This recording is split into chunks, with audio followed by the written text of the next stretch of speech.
Friends, welcome to kitchen art. Friends, આજે આપણે ચણાના લોટ અને ટમેટામાંથી એક એવી રેસીપી બનાવીશું કે 90% આ રેસીપી તમે ક્યારેય નહીં બનાવી હશે કે જોઈ હશે. આ રેસીપી બનાવ્યા પછી તમારે રોટલી પણ નહીં બનાવવી પડશે. આ રેસીપીને તમે નાસ્તા તરીકે પણ લઈ શકો છો, ડિનર તરીકે પણ ખાઈ શકો છો. તો ચાલો ઝડપથી બની જતી એવી રેસીપી શરૂ કરીશું.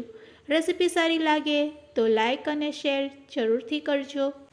અને મારી ચેનલ ઉપર નવા હોય તો મારી ચેનલને સબસ્ક્રાઈબ કરી બાજુનું બેલ બટન દબાવવાનું ભૂલશો નહીં, જેથી કરીને તમને મારા નવા વિડીયોનું નોટિફિકેશન મળતું રહે.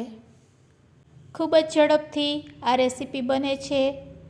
નાસ્તા અથવા તો ડિનર તરીકે ખાઈ શકો છો. તેના માટે આપણે પહેલાં 1 વાટકી જેટલો ચણાનો લોટ લેશું.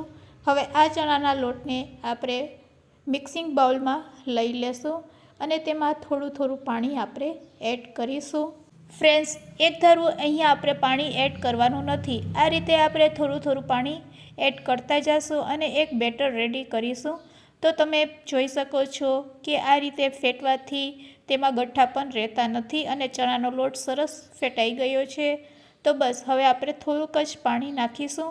તો અહીંયા ચણાના લોટનું બેટર રેડી છે, તેની થિકનેસ પણ બતાવું છું. બસ આ થિકનેસ જ આપણે રાખવાની છે. હવે તેમાં આપણે મીઠું એડ કરીશું અને હળદર. તો સ્વાદ અનુસાર મીઠું અને ચપટી હળદર, સાથે સાથે કાશ્મીરી લાલ મરચું પાવડર અડધી ચમચી. હવે આપણે તેમાં ફ્રેશ કોથમરી એડ કરીશું.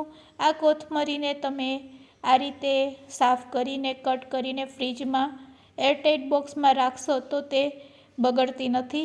બસ હવે આપણે તેમાં ફરીથી થોડુંક પાણી એડ કરશું. તો અહીંયા આપણું બેટર બનીને રેડી છે. હવે આપણે ગેસ તરફ જાશું અને નોનસ્ટિક તવાને ગરમ કરી લેશું. નોનસ્ટિક તવો ગરમ થઈ જાય એટલે તેમાં નોનસ્ટિક તવાની જગ્યાએ તમે લોઢીનો પણ ઉપયોગ કરી શકો છો. તો આપણે તેલ લગાડ્યા પછી રેડી કરેલા બેટરને તેના ઉપર સ્પ્રેડ કરી દેશું. બધું બેટર આપણે તેના ઉપર એડ કરી દેશું અને તેને આ રીતે સ્પ્રેડ કરી દેશું. ફ્રેન્ડ, આ રીતે સ્પ્રેડ ન થાય તો તમે હાથેથી પણ સ્પ્રેડ કરી શકો છો. હવે તેના ઉપર આપણે થોડાક તલ સ્પ્રેડ કરીશું. તેનાથી ખૂબ જ સરસ ટેસ્ટ આવે છે. એક બાજુ પાકી જાય એટલે આપણે તેના ઉપર થોડુંક તેલ લગાડશું.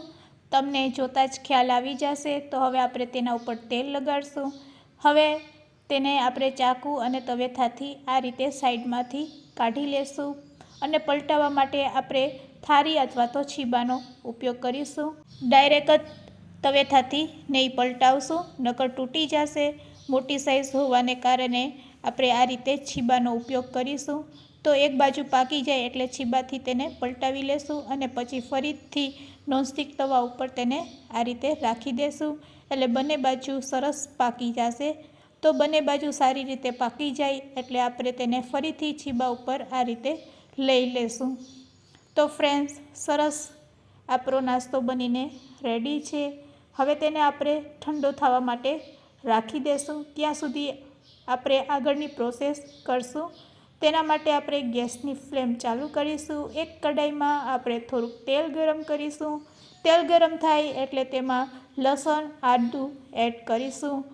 લસણ આદુના ટુકડા આ રીતે એડ કર્યા પછી હવે તેમાં આપણે ચોપ કરેલી સમારેલી ડુંગળી, એક મીડિયમ સાઇઝની કેપ્સિકમ મરચાં સમારેલા એડ કરી દેશું. ડુંગળી સોફ્ટ થાય ત્યાં સુધી આપણે લો ફ્લેમ ઉપર તેને સાતરી લેશું. હવે તેમાં આપણે મસાલા એડ કરશું. સ્વાદ અનુસાર મીઠું, 1 ચમચી લાલ મરચું પાવડર, અડધી ચમચી હળદર પાવડર, ધાણા જીરું પાવડર અડધી ચમચી અને અડધી ચમચી સેન્ડવિચ મસાલો. તેનાથી ખૂબ જ સરસ ટેસ્ટ આવશે. આ રીતે મિક્સ કરી લેશું. હવે તેમાં આપણા મેઇન ઇન્ગ્રીડિયન્ટ્સ તરીકે ટમેટાં એડ કરશું. ફ્રેન્ડ્સ, અહીંયા તમારે ટમેટાં થોડાક વધારે લેવાના છે. તો આ રીતે કટ કરીને તમારે ટમેટાને એડ કરવાના. આ નાસ્તામાં ટમેટાનો ટેસ્ટ ખૂબ જ સરસ આવે છે. તો હવે આપણે તેમાં થોડુંક પાણી નાખી દેશું. લો ફ્લેમ ઉપર તેને ચડવા દેશું. ત્યાં સુધી આપણે આના ટુકડા કરી લેશું. તો ફ્રેન્ડ્સ, ચાકુની મદદથી આપણે તેના નાના નાના ટુકડા કરી લેશું. તો આ રીતની મીડિયમ સાઇઝમાં આપણે તેને કટ કરી લેશું. તો ફ્રેન્ડ્સ, તમે જોઈ શકો છો આ રીતે બનાવેલો નાસ્તો છે એ ખૂબ જ ખાવામાં ટેસ્ટી લાગશે, હેલ્ધી પણ છે અને પેટ પણ ભરાઈ જશે. તો ફ્રેન્ડ્સ, અહીંયા આપણે ટુકડા કરી લીધા છે. બસ હવે આ ટુકડાને આપણે રેડી કરેલી ગ્રેવીમાં એડ કરી દઈશું. તો અહીંયા આપણી સરસ ગ્રેવી પણ બનીને રેડી છે. તો બધા ટુકડાને તેમાં એડ કરી દઈશું. ફ્રેન્ડ્સ, મેગી નૂડલ્સ કરતાં પણ ખાવામાં ખૂબ જ ટેસ્ટી લાગે છે અને હેલ્ધી બનશે. અહીંયા તમારે રોટલી બનાવવાની પણ જરૂર નહીં પડશે જો તમે આ રીતે આ નાસ્તો બનાવશો. આ નાસ્તાને તમે રાત્રિના ડિનરમાં પણ લઈ શકો છો અને આ નાસ્તામાં તમારે ગ્રેવી વધારે રાખવી હોય તો પાણી પણ વધારે એડ કરી શકો છો. તો અહીંયા આપણો નાસ્તો બનીને રેડી છે.